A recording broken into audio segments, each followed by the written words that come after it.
Imagine standing in a crowd of 50,000 people. The lights are bright. The noise is deafening. Everyone is looking at the stage. Everyone is cheering.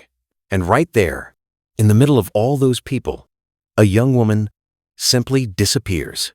Not a single person sees her leave. Not a single camera catches her face. 50,000 witnesses. And not one of them can say what happened. This is not a ghost story. This is not a movie plot. This actually happened. And the details only get stranger from here. My name is Marcus, and I tell stories about cases that keep people up at night. The one we are diving into today is one of the most baffling missing person cases I have ever come across. It took place in broad daylight. It took place in a location you would think was impossible to vanish from. And yet, here we are, years later, still asking the same question. How does a woman surrounded by 50,000 pairs of eyes just evaporate into thin air? The date was September 23rd. The venue was the Silverstone Arena in Atlanta, Georgia. The event was a massive outdoor music festival called Horizon Fest. 3 of the biggest rock bands in the world were headlining. Tickets had sold out in under 4 minutes. People flew in from across the country. It was the kind of night that was supposed to be unforgettable for all the right reasons. Our focus is on a 24-year-old woman named Claire Dunham. Claire was a graphic designer from Nashville, Tennessee. She was described by everyone who knew her as responsible, sharp, and deeply dependable. She was not impulsive. She was not reckless.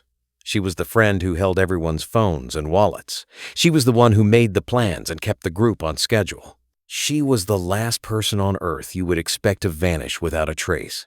Claire had driven down to Atlanta with 2 of her closest friends, Jenna and Rachel. The 3 of them had been planning this trip for months. They had matching outfits. They had a detailed itinerary. They had a designated meeting spot in case anyone got lost. Claire had even laminated a small map of the festival grounds for each of them. That was the kind of person she was. Meticulous, cautious, always thinking 3 steps ahead. They arrived at the arena just after 3 in the afternoon. The gates had opened at 2. The first band wasn't scheduled to go on until 5. They had plenty of time. They took photos outside the main entrance. They posted them on Instagram. They bought overpriced merchandise. They found a spot on the main field, about 70 yards from the stage, and spread out a blanket. Everything was normal. Everything was perfect. Around 4:30, Claire told Jenna and Rachel she was going to find a restroom and grab some water bottles before the first set began. She left her blanket. She left her bag. She left her phone. Let me repeat that, because this detail will become crucial later. Claire left her phone sitting right there on the blanket, plugged into a portable charger. She said she would be back in 10 minutes, maybe 15 at the most. She stood up, smiled, and walked toward the eastern concourse. Jenna watched her ponytail bounce through the crowd for about 30 seconds before she lost sight of her. That was the last confirmed sighting of Claire Dunham by anyone who knew her. 10 minutes passed, then 15, then 20. The first band took the stage. The crowd roared. Jenna and Rachel started to get a little annoyed. Claire was missing the opening song. That was not like her. They tried to look around, but the crowd had thickened. Everyone was on their feet now. Finding one person in that sea of bodies was impossible. They figured she had just gotten stuck in a long bathroom line. It happened. It was a festival. They would give her a hard time about it later. They had no idea that later would never come. By the time the first band finished their set, Claire had been gone for over an hour. Jenna was now officially worried. She used her own phone to call Claire's phone. It went straight to voicemail. Strange. Claire's phone was supposed to be right there on the blanket, still charging. Jenna looked down. The phone was gone. The charger was still there, but the phone had been taken. At first, she felt a flash of anger. Had someone stolen it? Right from under their noses? But then a colder thought crept in. Had Claire come back, grabbed her phone, and left again without telling them? That made no sense. Nothing about this made sense. Jenna and Rachel made the decision to abandon their spot and search the concourse. They checked every restroom, every food stand, every line. Nothing. They asked security guards if they had seen a young woman with a blonde ponytail, wearing a vintage Fleetwood Mac t-shirt and high-waisted shorts. None of them had. They asked if there had been any medical emergencies. None reported. They asked if anyone had been escorted out. No one matching Claire's description. By 9 o'clock that night, they knew something was terribly wrong. They went to the security command center and demanded to file a missing person report. The staff there were hesitant. They said people get separated from their groups all the time at these events. Usually, they turn up by the end of the night, drunk and confused. But Jenna insisted. She knew her friend. Claire didn't drink much. Claire didn't wander off. Claire didn't just disappear. A report was eventually filed, but the attitude from the staff was deeply passive. They told the girls to wait by the main exit. Maybe Claire would show up when the concert ended and the crowd funneled out. They waited. They watched the faces of 50,000 people stream past them under the exit lights. Claire was not among them. The next morning, when Claire still hadn't returned to their hotel, they called the Atlanta Police Department. This is where the case shifts from a personal nightmare to a full-scale mystery. Detectives arrived at the arena with the assumption that this would be a straightforward investigation. The venue was covered in surveillance cameras. There were over 200 cameras on the property. The exits were limited. The perimeter was fenced. In theory, they should have been able to track Claire's movements from the moment she stood up from that blanket. In theory, they should have had a clear digital trail. Reality shattered that expectation almost immediately. Here is the first twist that makes this case so haunting. The cameras did capture Claire. She was seen entering the eastern concourse, just as Jenna had described. She walked past a merchandise booth. She paused to look at a t-shirt. She smiled at a vendor. She then walked toward the restroom area. But here is where the footage becomes a problem. The camera above the restroom entrance had malfunctioned. It was offline for a period of 37 minutes, precisely the window when Claire would have been in that area. 37 minutes. A gap in the record. A black hole in the middle of a panopticon. Detectives widened their search. They pulled footage from every other camera covering the perimeter of that zone. They looked for anyone exiting the area who matched Claire's description. They found something deeply troubling. Nothing. They found nothing. Not a single frame showed Claire leaving the concourse. She walked in. She never walked out. That is not an exaggeration. That is not a metaphor. On camera, Claire Dunham enters a covered hallway, and on no camera does she ever emerge. She was inside the event, and then she was not. This brings us to the second, darker layer of this story. The arena was fenced. The only way to leave the venue was through designated exits, all of which had functioning cameras. Could she have climbed a fence? The fences were 20 feet high and topped with barbed wire. They were patrolled by security. No breaches were reported that night. Could she have left through a staff-only access tunnel? Detectives checked those cameras too. No sign of her. Could she have changed her clothes? Possibly, but even then, a woman of her height and build would have been visible entering or exiting the venue. The digital forensic team spent weeks analyzing terabytes of footage. Their conclusion was stark and unsettling. Claire Dunham was never seen leaving the Silverstone Arena. She simply ceased to be visible. As the investigation deepened, detectives began to piece together a profile of the hours leading up to her disappearance. They pulled her phone records. Remember the phone that vanished from the blanket? It had not been used since 4:45 that afternoon. No calls, no texts. Its location signal went dark at 4:47, its last known ping placing it inside the eastern concourse, right where Claire was. After that, the phone went silent. Either the battery was removed or it was destroyed. Authorities then looked into Claire's personal life. They questioned Jenna and Rachel extensively. Their stories matched perfectly. Their genuine panic was undeniable. They searched Claire's apartment in Nashville.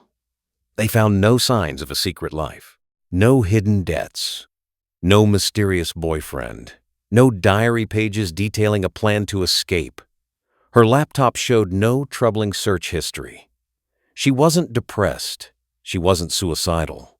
She had just received a promotion at work. She had a cat she adored. She had plane tickets for a trip to visit her parents the following month. Everything about her life pointed to a future she was eager to live. Then came the third and most chilling twist. About 3 months after Claire vanished, a data recovery specialist working the case decided to take another look at the damaged footage from the broken restroom camera. The camera hadn't recorded properly, but it hadn't been completely dead. It had been flickering. The specialist managed to extract a series of corrupted still frames from that 37-minute window. Most of them were useless. Static, pixelated chaos. But one image made his blood run cold.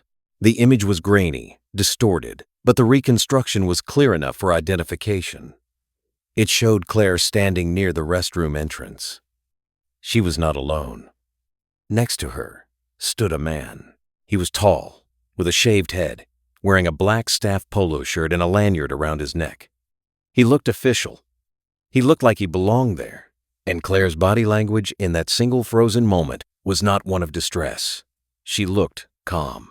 She looked like she was listening to him. She looked like she trusted him. Detectives immediately launched a search for this mystery staff member. They showed the image to the security director of the arena. He did not recognize the man. They showed it to every department head, every vendor, every contractor who had worked Horizon Fest. Not a single person could identify the bald man in the black polo shirt. His lanyard appeared authentic, but his name was not in the employee database. His face was not in any other footage from that day.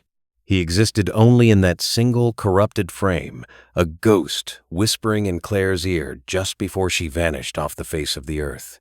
Investigators now had a terrifying theory. What if someone posing as a staff member had approached Claire? What if he had told her there was a problem, a leak backstage, an issue with her ticket, an injured person needing help? Claire was a kind, trusting person. She would have followed someone who looked official. He could have led her through a staff door, into a service corridor, and out of the view of the public cameras. The theory made sense, but it only deepened the horror. This was not a random crime of opportunity. This was calculated. Someone had acquired or faked a staff uniform and credential. Someone had known about the broken camera. Someone had been waiting. The case took on a new, desperate urgency. The FBI was called in. Behavioral profilers suggested the unsub was likely someone who had worked at the venue before, perhaps as a temp or a day laborer, someone who knew the blind spots. They cross-referenced thousands of employee records. They brought in known sex offenders who lived within a 50-mile radius. They chased down hundreds of tips from the public, most of which led nowhere. The bald man in the black polo shirt remained a phantom. Months turned into years. The case grew cold. Claire's family continued to plead for answers on national television. Jenna and Rachel could barely talk about that night without breaking down. They blamed themselves for not walking with her to the restroom, for not stopping her, for not noticing the danger that must have been circling. But what danger? No one saw anything. No one heard anything. 50,000 people. And not a single scream. Not a single struggle. Not a single witness. The Silverstone Arena is still operational today. Concerts are still held there. People still dance and sing under those same lights. Most of them have no idea about the woman who disappeared from that very spot. They don't know about the broken camera that has since been replaced. They don't know about the shadow figure in the staff polo shirt. They just know the music sounds good and the night feels alive. But somewhere in the digital archives of the Atlanta Police Department, that single corrupted image waits. A girl with a blonde ponytail. A man with a shaved head. A split second frozen in time, right before the black hole swallowed her whole. So what really happened to Claire Dunham? Is she still alive somewhere, held against her will, a victim of a meticulously planned abduction? Did she wander into an off-limits area, fall into some kind of infrastructure pit or maintenance shaft that was overlooked during the search? That seems impossible, but the world is full of impossible things. Or is there something even darker at play? Some theorists online have pointed out that 3 other young women have gone missing from large outdoor events in the southeastern United States in the last decade. All 3 cases remain unsolved. The FBI has acknowledged similarities, but has not officially linked them. Is the bald man in the black polo shirt a phantom who has done this before? And is he still out there, waiting for another crowded night, another broken camera, another moment when a young woman decides to step away from her friends? This case remains open. It remains active. It remains a wound that will not close. If you were at Horizon Fest that night, if you still have old photos or videos on your phone from that concert, look at them closely. Look at the edges of the frame. Look in the background. You might see something you never noticed before. You might see her. You might see him. You might be the key that finally breaks this case wide open. That is the story of Claire Dunham, the girl who vanished from a packed stadium with 50,000 witnesses and left behind absolutely nothing. It is a story that reminds us that crowds do not always mean safety. Cameras do not always mean truth. Sometimes the most public places are the best places to disappear. Thank you for listening to this case with me. If you believe someone out there holds a piece of this puzzle, share this video. Leave your thoughts in the comments below. I read every single one. Make sure you are subscribed so you do not miss the next deep dive. Stay observant, stay safe, and never stop asking questions.